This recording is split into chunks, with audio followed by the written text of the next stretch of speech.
I'm Father Polycarp Tumwekwase from Kabare Diocese. I was ordained on the 10th of July 1983. I have worked in more than 8 parishes since my ordination. Well,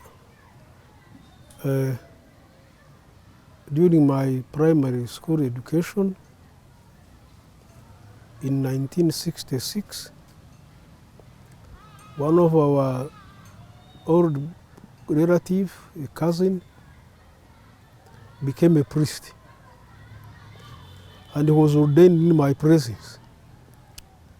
Then as we grew up, we used to imitate him, the way he was celebrating Mass. So as an altar boy, I got that inspiration to try to do as he was doing.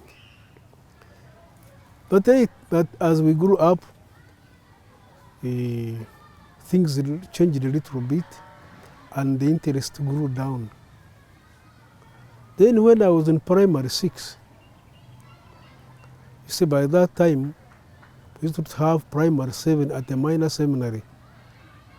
So application forms were sent. I didn't mind about them, but the headmaster forced me one, and I filled it, and I didn't mind. So when after some months it was announced that me among the 3 who filled the forms are going to sit for interview, and we did it. And after that, I got a call to the minor seminary, where I spent 6 years. Goes from primary 7, then senior 1 up to senior 4. Then there, I joined Katigondo for 3 years, and after that we got a pastoral year. Then after the pastoral year, I joined Gaba Seminary. That was 1980, where I was for 3 years. Then after the ordination, I was appointed in my first parish in Kabare Diocese, but Kisoro district, which is now a district. I worked with one who was my rector, late Father Shindera, who had chosen me out of the others when they sat for the concertors meeting. He says, I want that one. And I went. So we worked in that parish for 4 years. Then we were transferred to another parish, which I worked together for 12 years. And then there I was transferred to another parish for 1 year. Then another parish where I was made parish priest for 3 years. Then from there to another parish. And then 1 year in my home parish. Then from there I went back to that parish I started with. I worked there for 5 years. Then from there I joined now the Kabare district, where I am today. In 1987, there was a lot of talk about the apparitions in Chibego. So I journeyed there to find out what is taking place there. And by that time, there was nothing except the parish church, then the presbytery, the smaller dispensary, and the primary school, and the school of the girls who got involved in the apparitions. And that made a mark on me. Because at one of the apparitions, when I was there, their speaker system failed. So I repaired it. And once it was repaired, they said, you care for it. And when the one who was getting an apparition for Alfonsina, I held the mic on for her so that others could hear what she was talking. And since then, I got involved, I got an interest in Chibeho up to today. And that has given me a mark on my priesthood and the prayer life. It gave me an impact. And in 2007, I led a group of some Christians to the place of apparition, but by that time the place had been properly made with the shrine of the apparition and others. We spent a good time there and we prayed. So gradually I had taken people for 28, but then after a year we took two buses, then another year 4 buses, another year 6 buses, and people were wondering, what's happening there? And I got a little bit of some opposition, but I kept strong. It made me strong in my prayer life and faith. As we celebrate the 40 years in priesthood, the remarkable moment is if a priest is not involved in high spiritual life, a prayer life, the apostolate cannot move. So there is an intensive need of deep spiritual life, spiritual experience, that with that, as the people, they are most especially the young ones, they learn from us who have that deep experience. They can copy and do even much more than what we are doing today. These days, with technology, the technology is good when it is properly used for evangelization.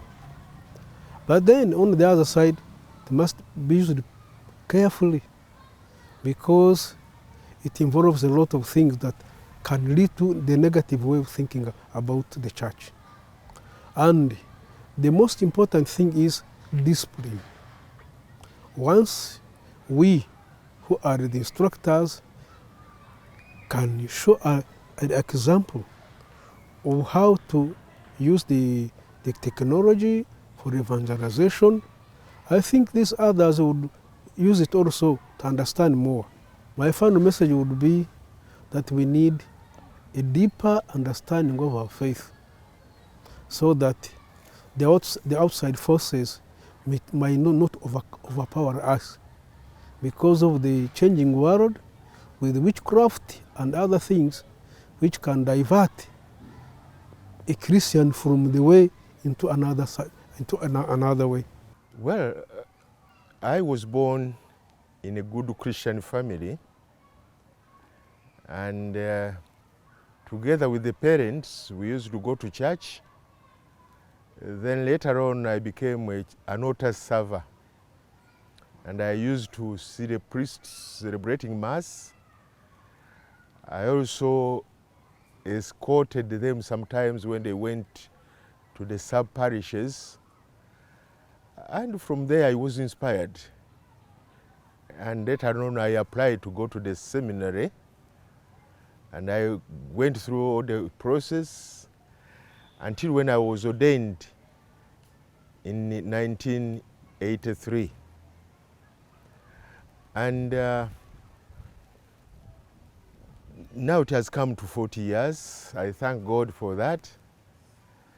And of course, during this time, you have to been assigned the number of work to do, and I've been able to do it. And I'm grateful to the Lord who has given me good life to serve Him the best way I can. Yes, when I was ordained, of course that time was turbulent.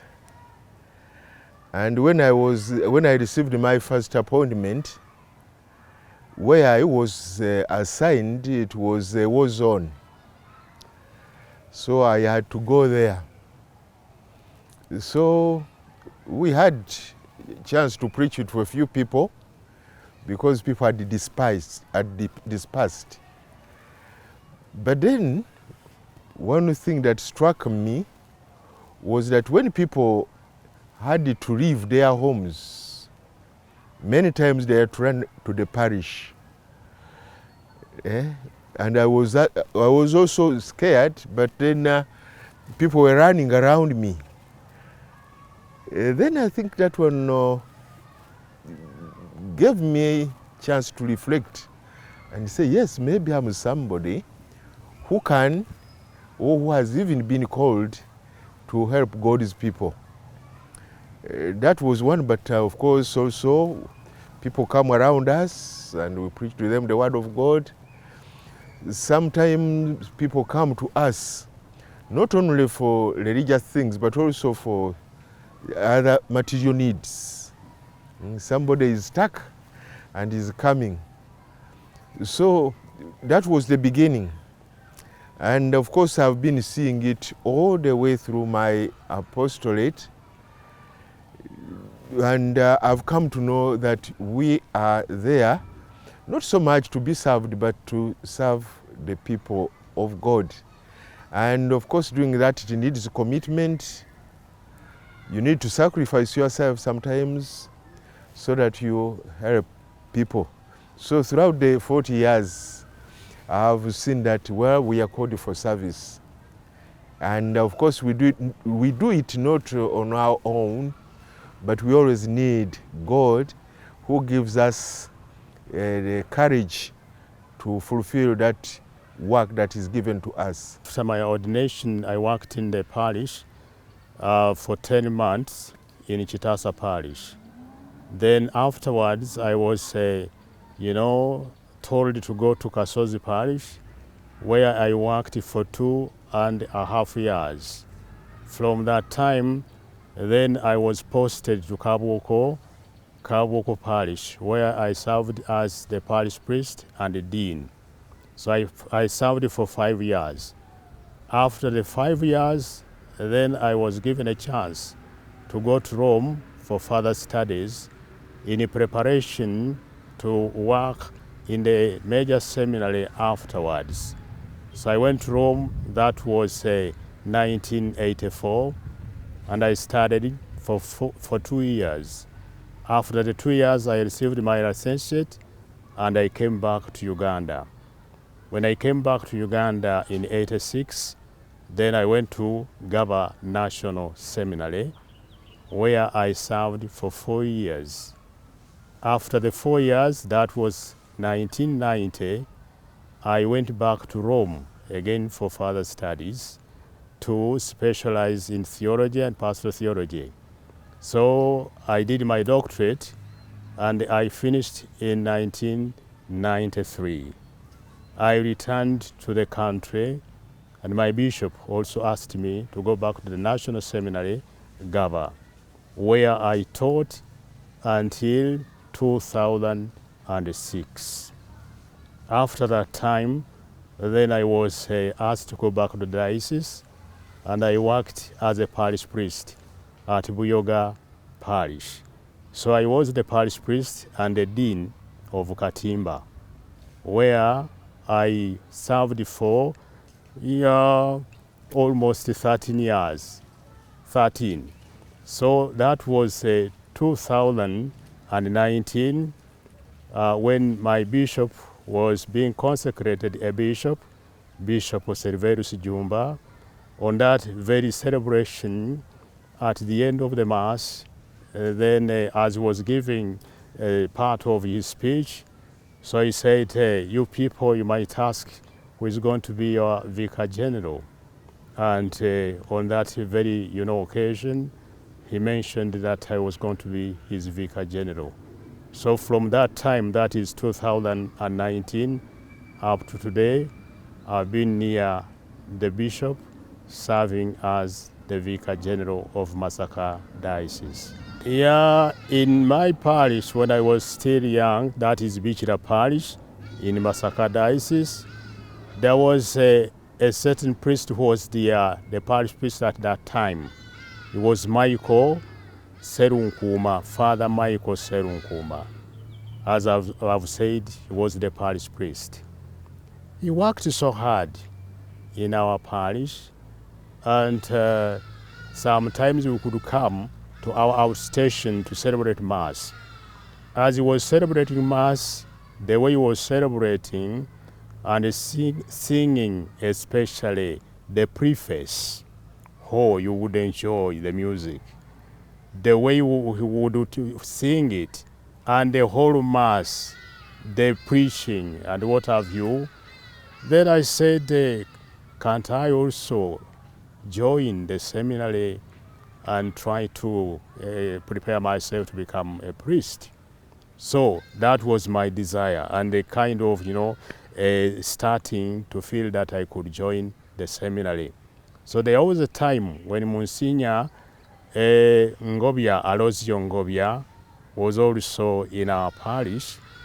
At that time, she was also getting people or youngsters that would like to join the seminary. He would take them to Hoima for the preparation. So I was almost going with him and the rest of those he had selected. But then it came to the point that I lacked some of the materials that was needed and also the school fees. So I didn't go, I stayed. After some time, an occasion came when Father Joseph Mawanda was the vocation director at that time. And again, he prepared those, boys who wanted to join the seminary. And I was listed in the group. And so I joined that group and I went to the minor seminary in Bukalasa for some time. So after that preparation, then we are made to join the major seminary of Katigondo National Seminary in 1973. So as I joined, I got a chance of meeting many students from different dioceses. And so we studied with them at the National Seminary of Katigondo for 3 years. But formally they would stay 2 years. By that time, for us, we stayed 3 years.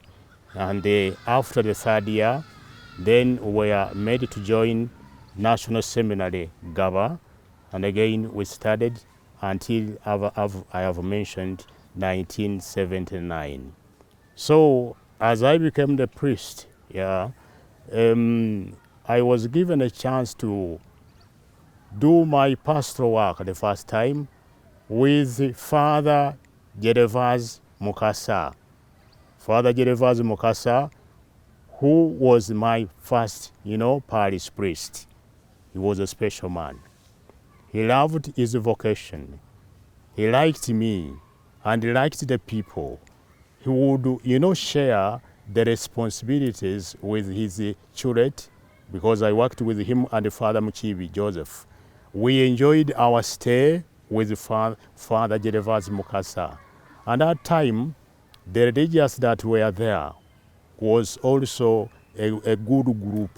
Even the catechists with whom we were, they were very specially selected, and we worked so well with them.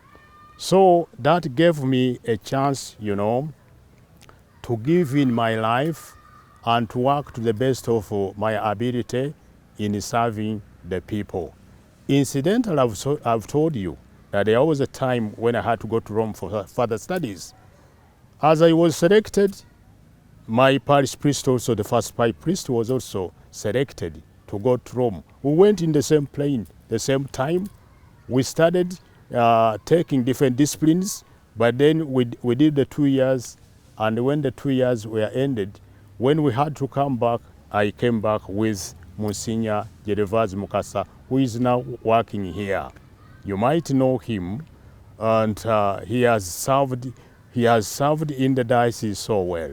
So I feel that my time that I've worked in the ministry, I have found out that certainly I did not make a mistake to become a priest, because I found out that we can do a lot for the people of God as priests. And when we do that, we can, touch people's lives. They can change, and also they themselves can give themselves to dedicate their lives for the good of humanity. So I feel that I've been given a chance to join this special group of priests and then to relate with many categories of people that I have found either in the seminary or in the parishes where I have rendered my services, or in the country, or even abroad. Yeah. The priests today, putting in consideration the changing world as you are putting the question, we see that God has chosen us in a special manner to be the very priests around in our time. As we are around in our time, we have been with our people, we have grown with them, and we have been in our country, and we see the changing world. So as we see the changing world, I see that a priest, being a man of God, is specially selected to be among the people. Just at the time of Jesus, that Jesus was sent to be among us, and his being with us, brought a transformation in our lives.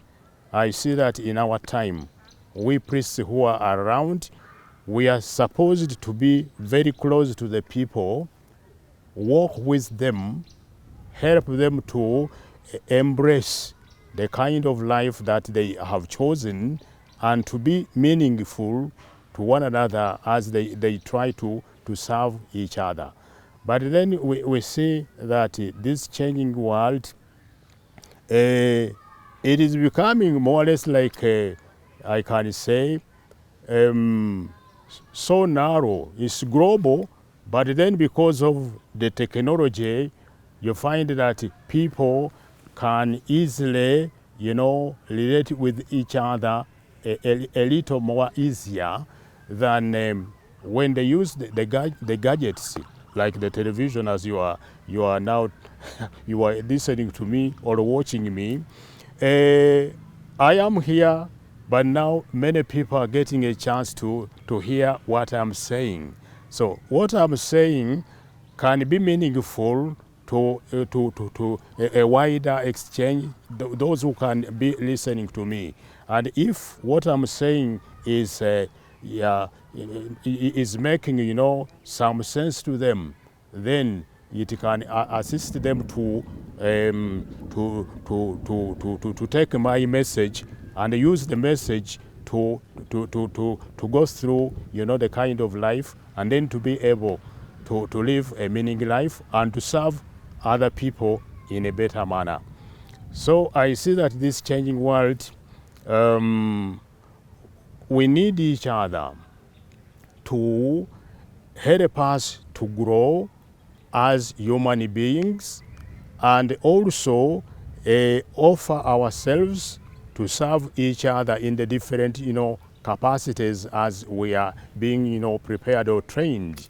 So being given a chance with these kind of gadgets, then we can be able to influence each other for the good of our country, Uganda, and for the services that we are supposed to render. Careful as they take their life, that they remain healthy. And also, I advise my fellow priests to be committed to the service of the people. As we get committed to the service of the people, God certainly gives us the graces to continue to do that, and to encourage us all to help us in the services that we render. This changing world, I see that the changing world needs us, we priests, as far as I can say. We need also to be informed about what is, this kind of, information that is given to us, like as today, to be, you know, very close to the media, get to know what is, you know, going on, to be, you know, informed, and then that this kind of knowledge that we receive assists us to remain, you know, meaningful to the community we are serving. My brother, young priests, I again advise them to be, you know, very close to all the priests, to get, you know, experiences, or to share experiences about how have they managed to go through this kind of serving the people all this particular time. As they share with them, I can think that that helps them to also to learn from the old people, the old priests, and then to continue the services that they are supposed to carry out.